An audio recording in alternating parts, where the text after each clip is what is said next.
करते हैं और सब कह रहे हैं कि भारत को बड़ा सावधान रहने की जरूरत है जब तक पाकिस्तान की लगाम इस आसिम मुनीर के हाथ में है। मैं आपको इसके बारे में कुछ जानकारियां देता हूं, कुछ ऐसी जानकारियां जो अभी तक आप इसके बारे में नहीं जानते होंगे।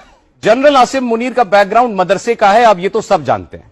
इसके पिता एक मौलाना थे और उसी मदरसे में ये आसिम मुनीर जो है वो उसने अपनी शुरुआती पढ़ाई भी की।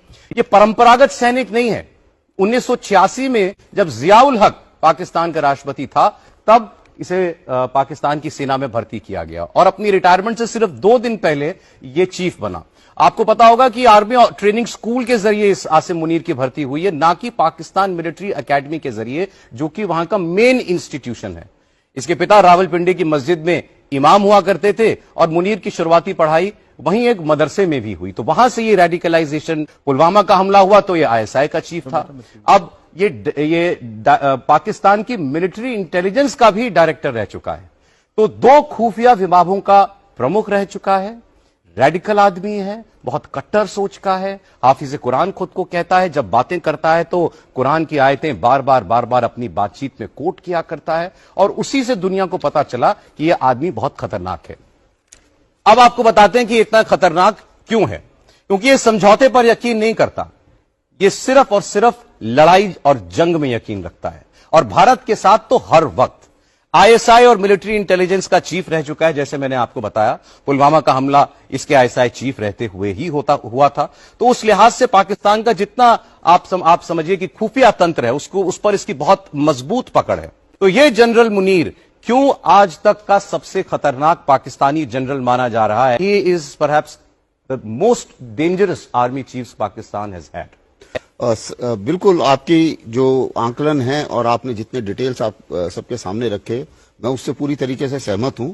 और इसमें मैं कुछ और चीजें ऐड करना चाहूंगा जिससे हम जब किसी अपोजिशन जर्नल को पढ़ते हैं तो उसके हम देखते हैं कि उसका ऑपरेशनल एक्सपीरियंस कहां ज्यादा रहा है। दूसरी चीज यह है कि जैसा आपने बताया, इसकी जो पकड़ है और ये आईएसआई चीफ रहा, 2 इसने अपॉइंटमेंट्स करे हैं, तो जितने भी बहुत उनके काफी साठगांठ है और अच्छी पकड़ है। इसकी काफी पकड़ भारत में जितने ये कोलैबोरेटर्स हैं या स्लीपर सेल्स हैं, उनके ऊपर भी इसकी काफी पकड़ है। इत्तेहादी में से है कि मर जाऊंगा लेकिन सरेंडर नहीं करूंगा, पहली बात।